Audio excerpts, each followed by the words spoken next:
Hello and welcome to Your Family Bank podcast. And it's great to be with you today.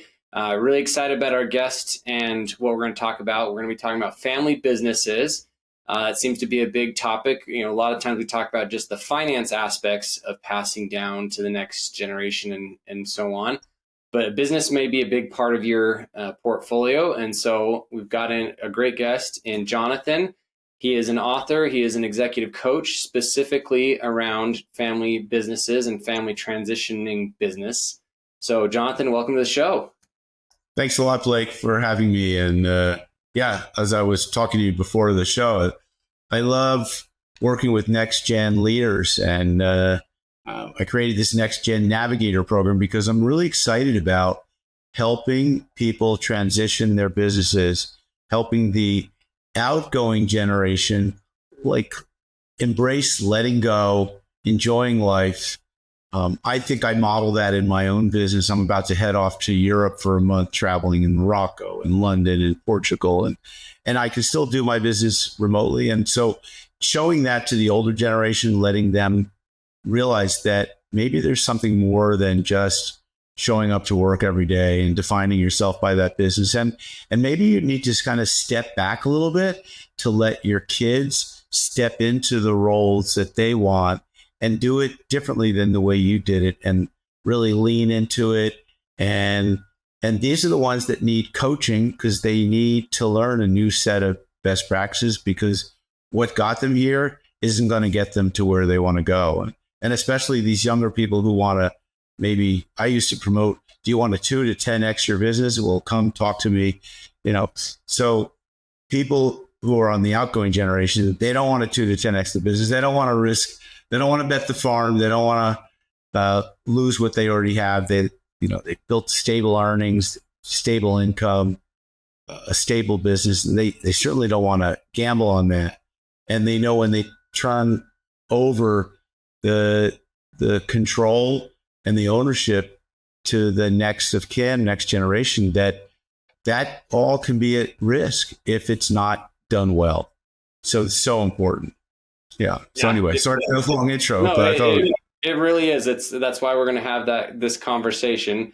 Before we do that, give me some background. How did you get to the point where this is what you were working with? What drew you to this, and kind of what was your path to get here? Yeah. So it was full circle for me. And it took 4 decades to get there. But when I came out of college and then eventually found myself in some entrepreneurial businesses that I was involved in and investing in some other entrepreneurial businesses, and I had gotten a degree. I went back to get an MBA from an entrepreneurial university where I learned a lot about venture capital backed businesses. But I started working with smaller businesses as a business coach, consultant. Wasn't a coach back then, sorry. It was a small business consultant. And I was working in so many different businesses, so many different industries, and got really excited about being part of this economic development organization where we were working with literally hundreds, if not thousands of businesses, and learning a lot about the local economy and what made it tick. And so I spent 10 years doing that. And then I started my own consulting business, which then quickly morphed 20 plus years ago into a coaching business. And I started to recognize that a lot of businesses had some of the same problems, the same challenges. And those challenges were oftentimes dictated by the size of the organization, the number of years experience they had. Some of them were financial, some of them were marketing, some of them were people issues. A lot of times I saw, issues with just accountability and people not having conversations, communication. So they weren't having meetings where they were discussing important stuff.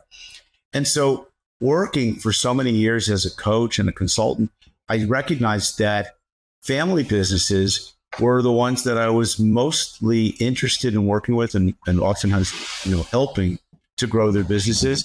And that's when I said, that was my roots. Full circle. My family grew a very large clothing manufacturing business that would have passed into the fourth generation, and I would have been part of that business. But my father passed at a very young age after he joined the business. And my uncle, well, he wasn't blood. And so I just don't think there was a fourth generation to pass the business along to. So they ended up getting out of the business after, I think 7 decades of ownership. But I thought, I would have loved to have been a fourth generation business person involved in the family business. I mean, it had a lot of attractive trappings, which were the money and success and the all the things that go with that.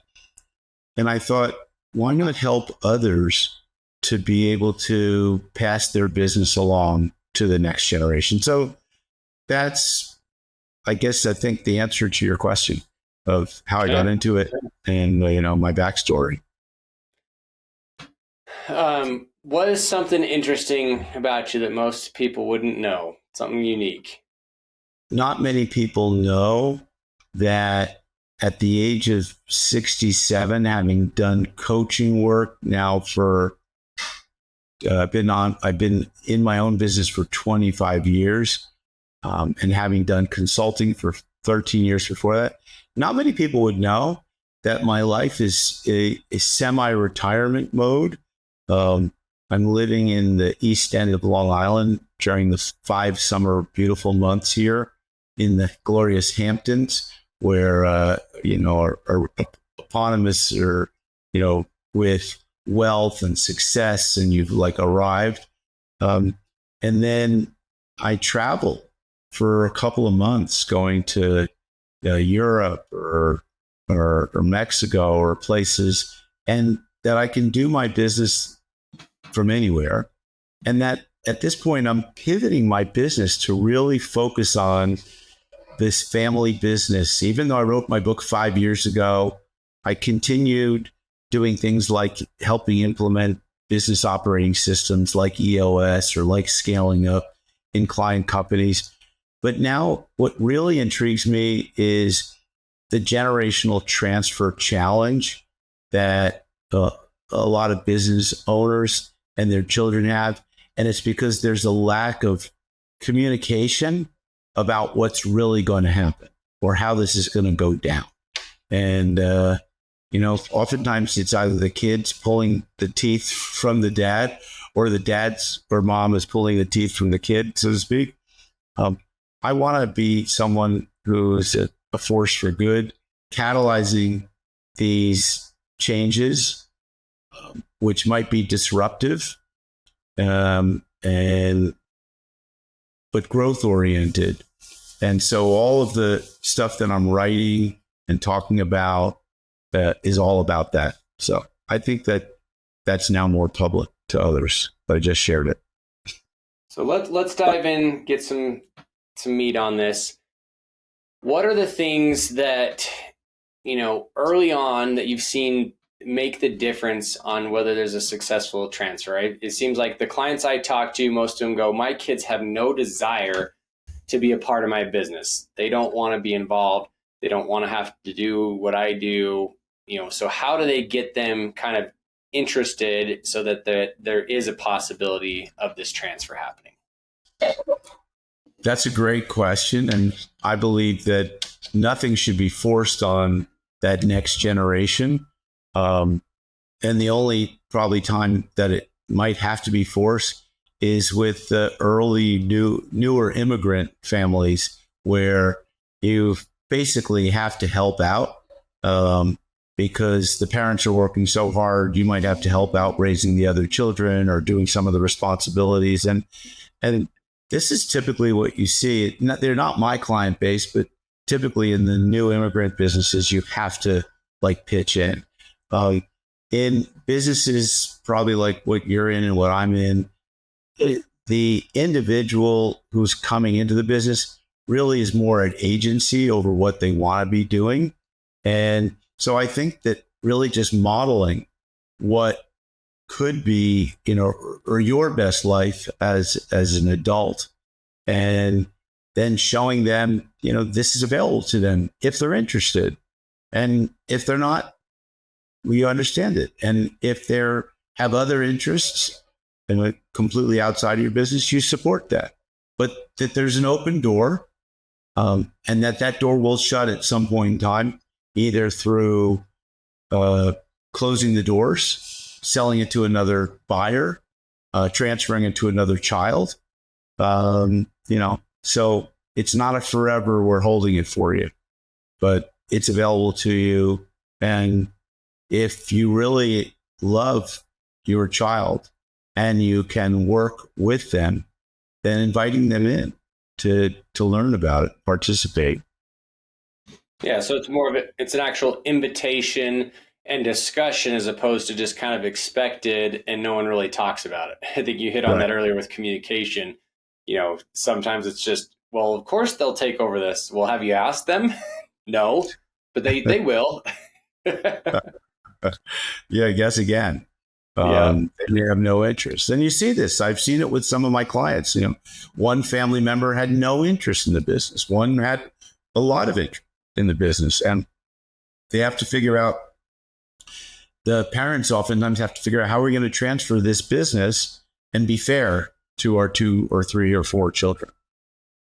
Yeah, so maybe go into that. What are some of the things you see that work? And is it usually some sort of buyout that they do with the kids, or is it a gift? And what instances do you see it work out the best? So I do see, I think, all ends of it.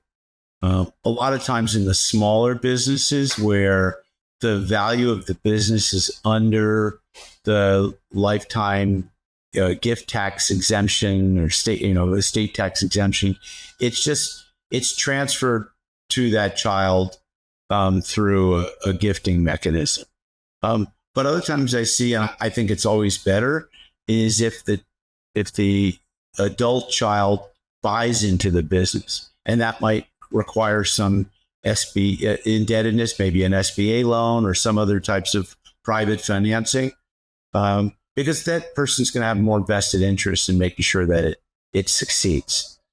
So I like that model the best.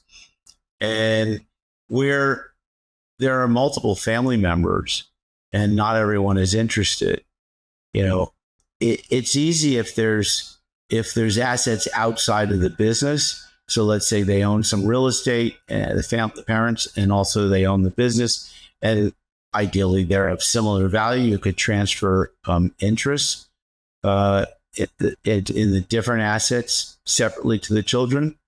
I think that is much better.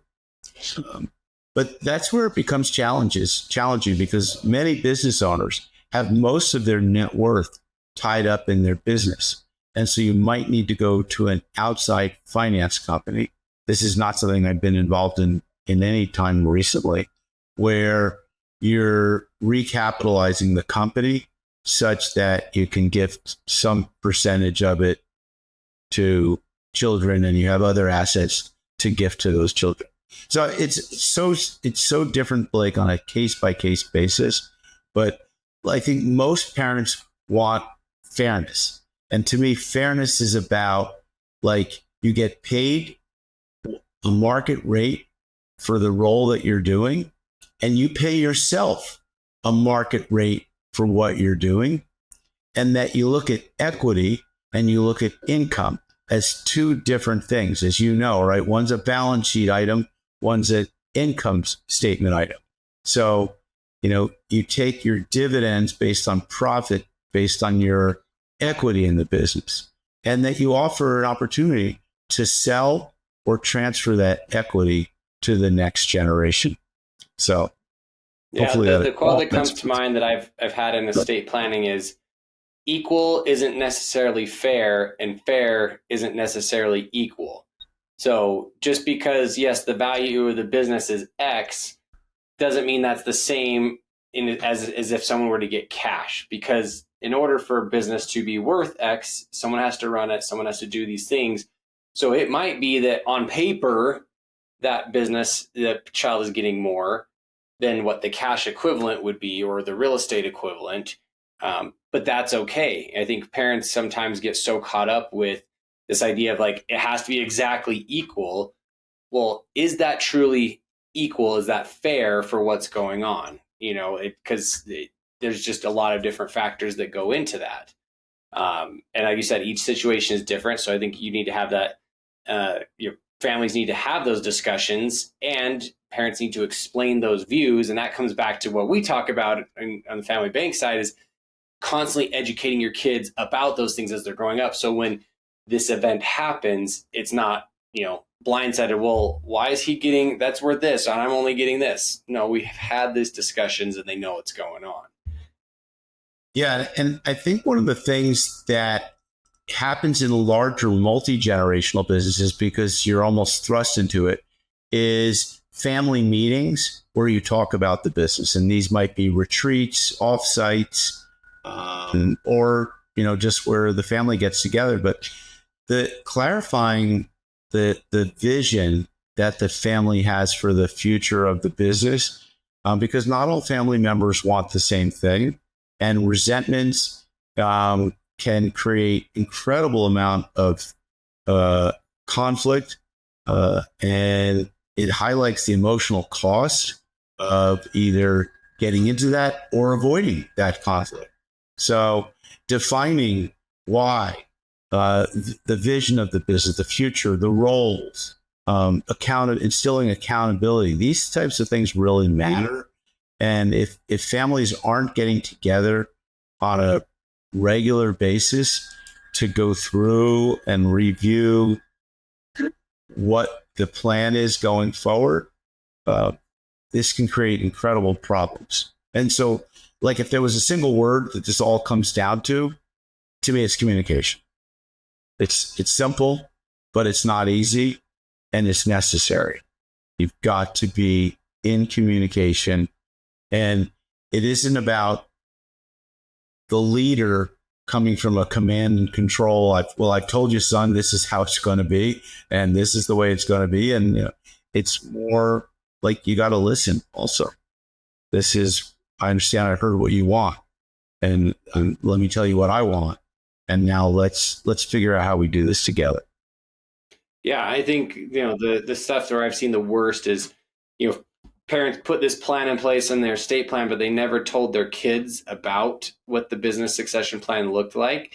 So they find out at that point, and there's no one to ask the questions and get the explanation and all of that. So that communication is a two-way of like, let your kids be able to communicate to you what their concerns are, what they see, resolve those while you can still talk about it and resolve it. If you wait and have that be when you pass away, it's too late. And then that's when all the resentment and the issues come into play. Yeah. I once heard the phrase that the parent wanted to rule from the grave. And you probably heard that as well. It's problematic when someone puts in so many clauses or requirements that weren't discussed. I think the healthiest, the most functional families are discussing these things in real time.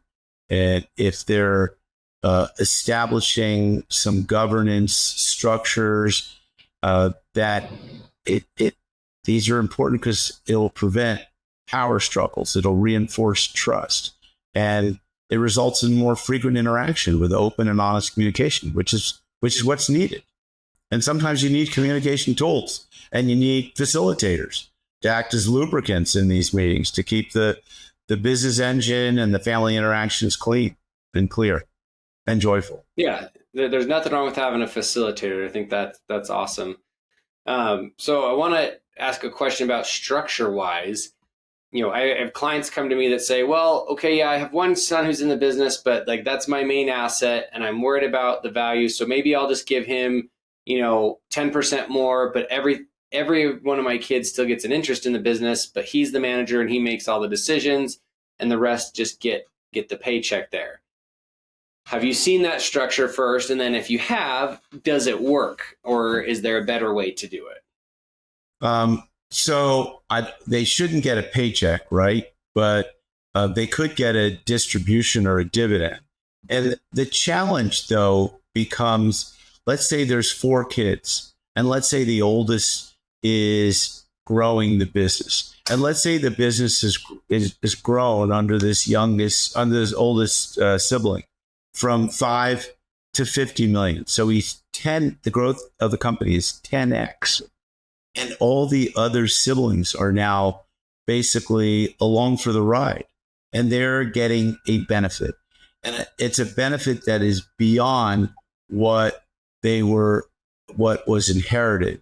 And in that case, and I'm not an expert in setting this up, but probably there should be some incredible bonuses and incentives or phantom stock that goes to that oldest sibling for who grew that business. This is a conversation just today with someone who grew his father-in-law's business from $5 million to $42 million.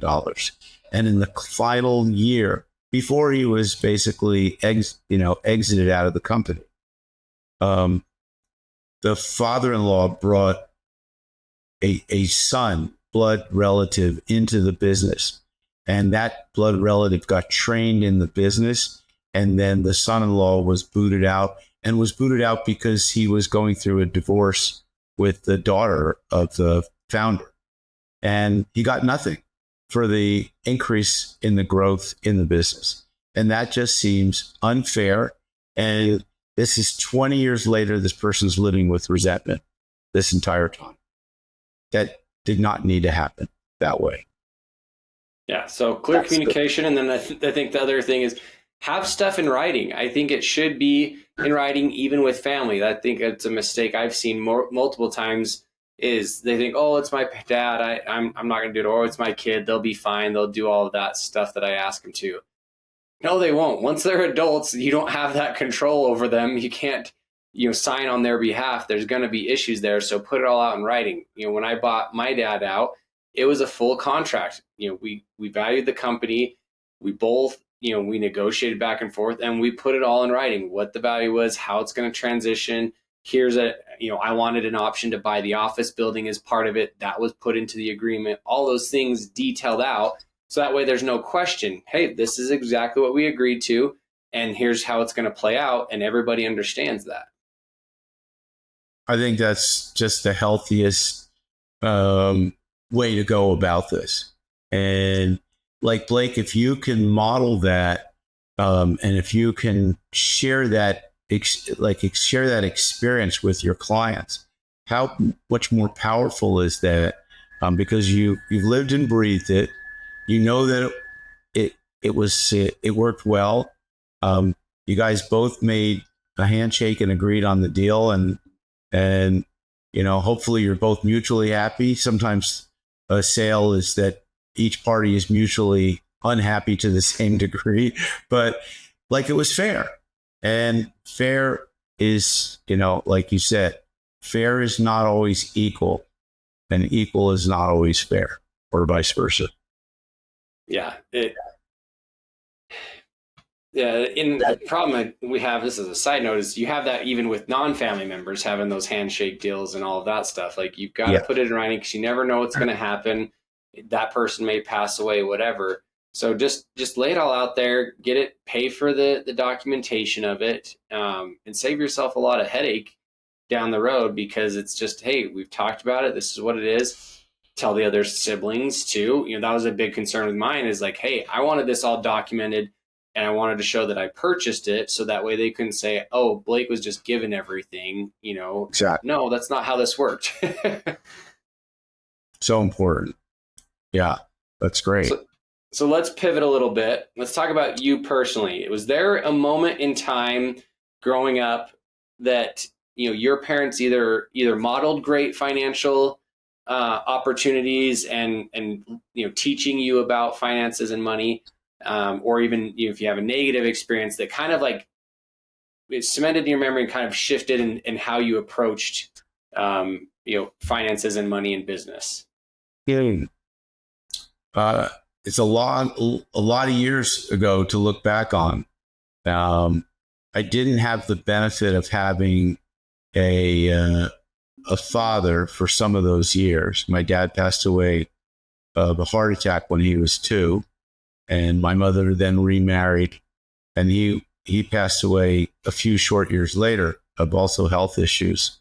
And then my mother married a year later, and he passed away. I'm sorry, they divorced after 7 years. Sorry. So by the time I was 16, I looked at my mom and I said, wow, I guess I never really had a dad.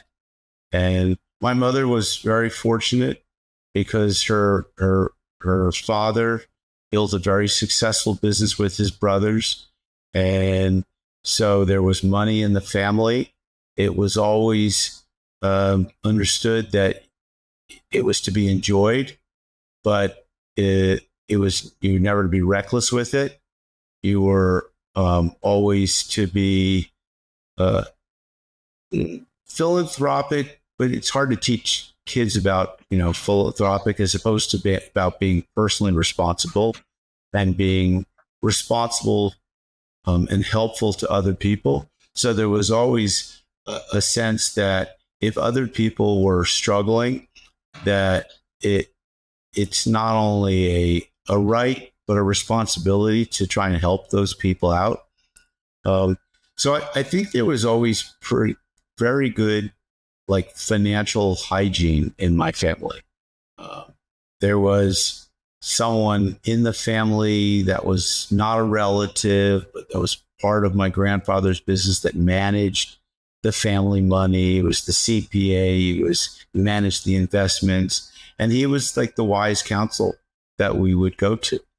And as kids, we either had jobs that were either part-time or we were contributing in some way to society so that we were helping others out. And we were taught that, you're responsible for making your own way, that there might be some family money. You might come into, some trust fund type money, but that doesn't mean that you can be irresponsible with it. So were those actual like sit down discussions, or was it just kind of like expectations? I think it was more just expectations and modeled behavior. And I do remember being told that there's 2 subjects you don't talk about with other people. One is money and one was sex. And then before I got married, the third one was religion or politics or something like that. And so I think when I met my future father-in-law, within the first 20 minutes, we talked about money, politics, religion, and I think we kept sex off the table at that point. But to your point, it wasn't like, I really admired some people that I've known that created financial literacy programs for young children, because I thought, this is so great. They don't teach you that in school, Blake. Like, they're teaching you geometry and trigonometry and math and calculus. And I was good at all that stuff. But at some point I said, when am I going to use this stuff? Why didn't they teach me, personal finance, home economics? I mean, home economics when I was a kid was learn how to sew, so that you might need to like sew a shirt. And yeah, that's come in handy a few times, but more often than not, it'd be really useful to know how to put a budget together, maybe how to balance a checkbook, maybe how to plan for investing in your future, saving for retirement. I mean, they don't teach you that stuff in school. Too practical, maybe.